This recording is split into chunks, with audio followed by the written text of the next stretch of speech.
नमस्ते फ्रेंड्स। मैं दीपेश जेठवा और मेरी यूट्यूब चैनल दीप एजुकेशन में आप सर्व विद्यार्थियों का हार्दिक स्वागत करता हूं।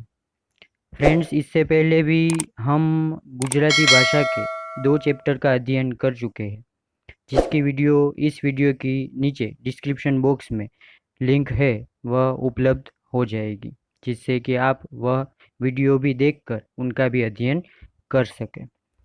आज हम हिंदी भाषा के प्रथम पद्य आराधना का अध्ययन करेंगे, जिसके कवि है वसंत बापट। श्री वसंत बापट ख्यातनाम कवि है। उनका जन्म महाराष्ट्र के सतारा जिले के कराड़ नामक गांव में हुआ था। उनकी कर्मभूमि पुणे रही है। राष्ट्रीय सेवा दल में वह अग्रणी रहे हैं। व्यवसाय से वे प्राध्यापक रह चुके हैं। उनकी रचनाएं देखें तो रचनाओं में सेतु है, बिजली है, सकीना है, अकरावी दिशा है, तेजसी है आदि की उन्होंने रचनाएं की है। फ्रेंड्स, यहाँ पर हम देख सकते हैं कि काव्य का शीर्षक है वह आराधना रखा गया है, जिसका वस्तुतः अर्थ पूजा होता है। लेकिन काव्य के भावार्थ के अनुसार हम देखें तो यहाँ पर हम उनका अर्थ प्रार्थना लेंगे। और इस पद्य का साहित्य प्रकार भी प्रार्थना काव्य है, जो मराठी भाषा से अनुदित किया गया है। यहाँ पर कवि ने ईश्वर से प्रार्थना की है और यह प्रार्थना पद्य के रूप में हमें यहाँ पर उपलब्ध कराई है। तो काव्य की हम यहाँ पर समझूती देखते हैं और काव्य को समझने की कोशिश करते हैं। देखते हैं मित्रों, प्रथम 2 पंक्तियों से शुरू करते हैं। देह मंदिर चित्त मंदिर एक ही है प्रार्थना। कवि कहते हैं कि हमारा देह रूपी मंदिर और चित्त रूपी मंदिर, यहाँ पर हमारे शरीर और मन को कवि ने मंदिर की उपमा दी गई है। कवि कहते हैं कि हमारे शरीर और मन से सत्य, शिवम और सुंदर की आराधना होनी चाहिए। नित्य ही हम यही आराधना हमें करनी चाहिए।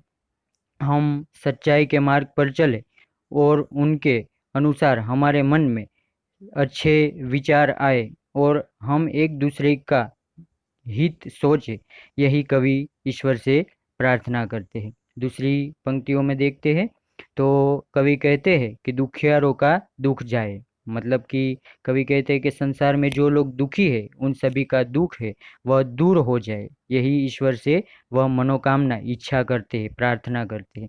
और कवि कहते हैं कि उन दुखियारों की वेदना को भी हम समझ सके, ऐसी हम में भावनाएं भी होनी चाहिए। कवि आगे कहते हैं कि दुर्बलों के रक्षणार्थ पौरुष की साधना, जो दुर्बल लोग हैं संसार में उनकी रक्षा हम कर सके, और इसके लिए हमें जो शूरवीरता चाहिए, जो हमें पौरुष चाहिए, वो भी हमें प्राप्त हो, ऐसी भी कवि प्रार्थना करते हैं। जीवन में नवतेज हो, हमारे जीवन में एक तेज होना चाहिए कि जिससे कि हमारे अंतरंग में, मतलब कि हमारे अंदर जो अच्छी भावनाएं है वह उत्पन्न हो सके और सुंदरता की आस हो।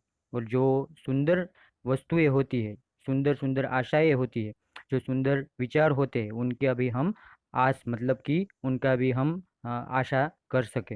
मानवता की हो उपासना और मानवता की, मनुष्यता की हम पूजा कर सके। शौर्य पावे, हम में शूरवीरता होनी चाहिए और शूरवीरता के साथ साथ हम में धैर्य भी होनी चाहिए, यही कवि ईश्वर से प्रार्थना करते हैं।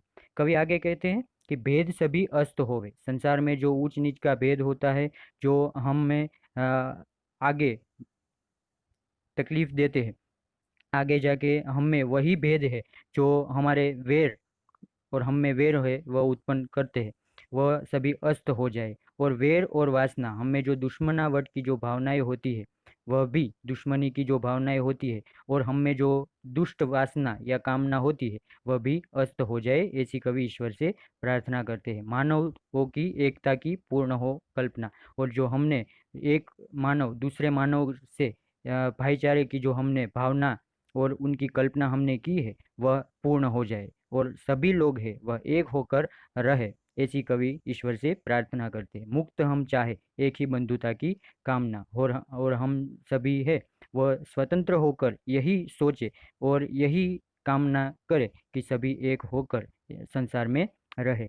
तो मित्रों, हमने देखा कि यहाँ पर कवि ने बहुत ही अच्छी तरह से यह समझाने की कोशिश की है कि हमें एक दूसरों के बीच जो विश्व बंधुत्व की भावना है वह होनी चाहिए, और एक दूसरे के बीच हमें अच्छी भावना, अच्छी कामना, अच्छे विचार होने चाहिए, ताकि हम एक होकर यहाँ पर संसार में रह सके। हमारे अंदर दुखियारों के दुख को समझने की भी संवेदनाएं होनी चाहिए, ताकि हम उनका दुख भी दूर कर सकें, और जो दुर्बल लोग हैं उनको भी उनकी भी हम रक्षा कर सके, ऐसी भी कवि ने यहाँ पर प्रार्थना की है। तो हमने देखा फ्रेंड्स कि यहाँ पर कवि ने अपनी प्रार्थना के जरिए ईश्वर से काफ़ी कुछ मांगा है, और मुख्यतः वस्तुतः यही कामना की है कि हमारे बीच जो विश्व बंधुत्व की भावना है वो प्रबल हो सके।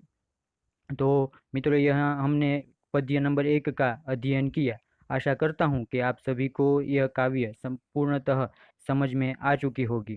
यदि आपको ये वीडियो पसंद आया हो तो इनको लाइक कीजिए, शेयर कीजिए, ताकि अन्य स्टूडेंट्स को भी इनका लाभ मिल सके। धन्यवाद। Thank you. आभार।